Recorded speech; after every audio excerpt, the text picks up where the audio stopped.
কোন কোন আলামত দেখে আপনি রাতটাকে মনে করবেন যে এই রাতটা লাইলাতুল কদর? লাইলাতুল কদরে যে নামাজ আমরা পড়ি, এই নামাজের নিয়ত কি করব, কোন সূরা দিয়ে এই লাইলাতুল কদরের নামাজ পড়ব? সূরা কদর কি পড়তেই হবে? লাইলাতুল কদর চেনার আলামত কি কি? আমরা বেজর রাতের গুরুত্বপূর্ণ একটা সময় ইনশাআল্লাহ আমরা এখন পাব। প্রত্যেকটা বেজর রাত, 21-এর রাত হোক, 23-এর রাত হোক, 25-এর রাত হোক, 26-এর মানে 27-এর যে রাত, এই রাতটা হোক, 21, 23, 25, 27 আর হচ্ছে 29, এই 5টা রজনী আপনি আমি যদি একটু ইবাদত বন্দি করে কাটাই, কোন কোন আলামত দেখে আপনি রাতটাকে মনে করবেন যে এই রাতটা লাইলাতুল কদর? লাইলাতুন সামহাতুন তালকাতুন লা বারিদাহ, যেই রাতটা একেবারে ফর্সা মনে হবে। পূর্ণিমার চাঁদ উঠলে যেভাবে একেবারে ফর্সা ঝকঝকে মনে হয়, লাইলাতুল কদরের রাতটা এমন ফর্সা ঝলমলে একটা রাত হবে। 2 নাম্বার, এই রাতটা নাতিশীতোষ্ণ একটা আবহাওয়া থাকবে, না ঠান্ডা না গরম, সুন্দর একটা নাতিশীতোষ্ণ একটা আবহাওয়া থাকবে। সূর্য দিনের বেলায় উঠলেও এর বিকিরণ একেবারে গরম লাগার মতো হবে না, সূর্যটা অনেকটা মিষ্টি মিষ্টি লাগবে আপনার কাছে। লাইলাতুল কদর আপনার মন ছুঁয়ে যাবে যে এটাই লাইলাতুল কদর হতে পারে। এজন্য আসলাফ উলামায়ে কেরাম, পূর্বোক্ত উলামায়ে কেরাম শুধু এক রাতকে লাইলাতুল কদর মনে করেন নাই, বেজর সব রাতগুলাকেই ওনারা গুরুত্ব দিয়েছেন সমানভাবে। আমরাও এই শেষ সময়ের যে বেজর রাতগুলো আছে, 2 রাকাত 2 রাকাত মাসনা মাসনা করে আপনি কিছু ইবাদত বন্দি করেন। আরো কিছু আলামত আছে। লাইলাতুল কদর মানুষকে মসজিদের দিকে টানবে, যারা আল্লাহ ওয়ালা, সবসময় নামাজি, সবসময় দিনের পথে থাকে। এই দিনের পথে থাকা ব্যক্তিরা মসজিদমুখী হবে। কদর কিন্তু সবার কাছ থেকে হাতছাড়া হয় না। আল্লাহর অনেক গোলাম প্রত্যেক বছর কদর পেয়ে যান। কদর যেমন দামি, 86 বছরের চাইতে যেমন দামি, 1000 মাসের চাইতে যেভাবে উত্তম, এ কদর কিন্তু সবার কাছ থেকে হাতছাড়া হয় না। অনেকে কদর একেবারে খুঁজে পেয়ে যায়, আপনিও পেয়ে যাবেন যদি এখন থেকে আপনি এগুলো তালাশ করেন। আর প্রত্যেকটা রজনীতে 2 রাকাত 2 রাকাত করে নামাজ পড়েন, আল্লাহর কাছে পানাহ চান। বেশি বেশি করে এই সময়ে নবীজির শিখানো দোয়াটা পড়েন, আল্লাহুম্মা ইন্নাকা আফুন কারীম তুহিব্বুল আফওয়া ফা'ফু আন্নী, আল্লাহুম্মা ইন্নাকা আফুন তুহিব্বুল আফওয়া ফা'ফু আন্নী, আল্লাহুম্মা ইন্নাকা আফুন তুহিব্বুল আফওয়া ফা'ফু আন্নী। এই দোয়াটা বেশি বেশি আমরা পড়ি। আল্লাহ পাকের কাছে আমরা এই সময়ে ফরিয়াদ করি, আল্লাহ যেন আমাদের দোয়াগুলো আল্লাহ তাআলা যেন কবুল মঞ্জুর করেন। আমিন আমিন।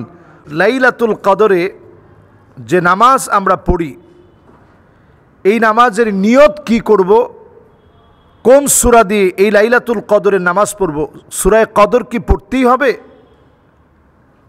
আসলে লাইলাতুল কদরের নির্দিষ্ট কোনো রাকাত সংখ্যা, নামাজের কোনো রাকাত সংখ্যা নেই। মাসনা মাসনা 2 রাকাত 2 রাকাত করে আমরা নামাজ পড়ব। এই নামাজের জন্য আলাদা কোনো নিয়ত নেই। নাওয়াইতু আন উসাল্লি লিল্লাহি তাআলা সালাতাল কদর, এরকম কোনো নামাজের নিয়ত নেই। তাহলে কি নিয়ত করব? আপনি যে দাঁড়াইছেন আল্লাহর কাছে, যে আল্লাহ আমি দাঁড়াইছি, বেজর রাত্রে কদর তালাশের জন্য আমি দাঁড়িয়ে গেছি। সাদ্দা মি'যারাহ, নবীজি নিজের কোমর বেঁধে ফেলতেন। ওয়া আইকাযা আহলাহু, পরিবারকে তিনি জাগিয়ে দিতেন। তাইলে এই রাতগুলো দাবি রাখে জাগ্রত হওয়ার, এই রাতগুলো দাবি রাখে আল্লাহর কাছে শেষ একেবারে রোনাজারি করার, শেষ আকুতি মিনতি পেশ করার একটা দাবি রাখে। এই সময়টা এত গুরুত্বপূর্ণ। 2 রাকাত 2 রাকাত করে নামাজ পড়ে আল্লাহর কাছে চাইতে থাকেন। এই নামাজের জন্য কোনো নিয়ত করা লাগবে না, নির্দিষ্ট কোনো সূরা লাগবে না। সূরা কদর পড়তে হবে এমন কোনো ম্যান্ডেটরি কোনো বিষয় নেই। বরং আপনি যদি নামাজের দাঁড়িয়ে আছেন, এই দাঁড়ানোটা যদি লম্বা সময় দাঁড়িয়ে থাকতে চান, তাহলে লম্বা সময় দাঁড়ানোর জন্য মেহেরবানি করে লম্বা সময় ধরে আপনি সূরা ইখলাস পড়তে থাকেন। কুল হুয়াল্লাহু আহাদ আল্লাহুস সামাদ লাম ইয়ালিদ ওয়া লাম ইউলাদ ওয়া লাম ইয়াকুল লাহু কুফুয়ান আহাদ। এইভাবে আপনি সূরা ইখলাসটাকে বারবার রিপিট করেন। সূরা ইখলাস যদি আপনি বারবার রিপিট করে পড়েন, নামাজের কোনো ক্ষতি হবে না। দ্বিতীয় রাকাতেও যদি সূরা ইখলাস বারবার রিপিট করে পড়েন, নামাজের কোনো ক্ষতি হবে না। তাইলে আমরা পেলাম লাইলাতুল কদরের নামাজের ভিতরে কোনো নিয়ত লাগবে না। আপনি দাঁড়িয়ে যাবেন, আল্লাহর জন্য 2 রাকাত করে পড়বেন। কেউ যদি 4 রাকাত পড়তে চায়, রাত্রিকালীন সময়ে সুযোগ আছে, ইসলাম নিষেধ করে না, 4 রাকাত পড়তে পারবেন। এরপরে আসি, আর কি কি ইবাদত করতে পারি? দোয়া পড়তে পারি, আল্লাহুম্মা ইন্নাকা আফুউন তুহিব্বুল আফওয়া ফাআফু আন্নি। এই দোয়া আম্মা জান আয়েশা সিদ্দিকা রাদিয়াল্লাহু তাআলা আনহাকে নবীজি সাল্লাল্লাহু আলাইহি সাল্লাম শিখিয়ে দিয়েছেন। এই দোয়াটা আমরা পড়তে পারি। এরপরে আমরা কোরআনুল কারীম তেলাওয়াত করতে পারি, যেহেতু এটা আফদালুল যিকর তিলাওয়াতুল কোরআন, কোরআনের তেলাওয়াত সবচেয়ে বড় যিকর। এজন্য আমরা কোরআন তেলাওয়াত করতে পারি। কোরআন তেলাওয়াত আমরা করতে পারি। এই সময় কোরআন তেলাওয়াত করুন, কোরআনুল কারীম পড়েন, যত বেশি পারেন। যে সূরাগুলো মুখস্থ আছে সেগুলো পড়েন। এরপর আমরা যে আমল করতে পারি, যেই তো কদরের রাত, অত্যন্ত গুরুত্বপূর্ণ রজনী, আপনি দান করলে এটার সওয়াব তো আপনার 1000 মাসের চাইতে বেশি হবে,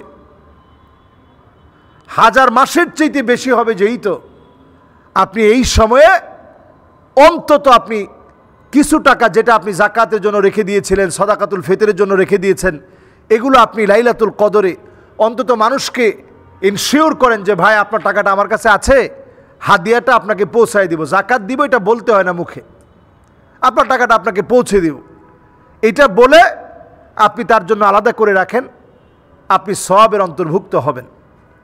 এরপর এই শেষ দশকে প্রতিনিয়ত আল্লাহর কাছে দোয়া একটা বিষয় বলবেন যে আল্লাহ, কত মানুষকে আপনি মাফ করে দিয়েছেন, আল্লাহ আমারে আপনি বঞ্চিত করে দিয়েন না। মান হরিমা খায়রাহা ফাকাদ হরিম। এই শেষ সময়ে এসেও যে বঞ্চিত রয়ে গেল, সে চির বঞ্চিত রয়ে গেল, আল্লাহর আদালতে চির বঞ্চিত হবে সে। এজন্য এই শেষ সময়ে একটু কান্নাকাটি করেন, আল্লাহর কাছে ফরিয়াদ করেন, আল্লাহর কাছে চাওয়ার চেষ্টা করেন। কামিয়াবির সাথে শেষ সময়টা আমরা কাটাবো ইবাদত বন্দিগি, দান সদকা, মানুষের সঙ্গে সুন্দর ব্যবহারের মধ্য দিয়ে কাটাবো। আল্লাহ তাআলা আমাদেরকে তৌফিক দান করুক। সবাই পড়ি আমিন।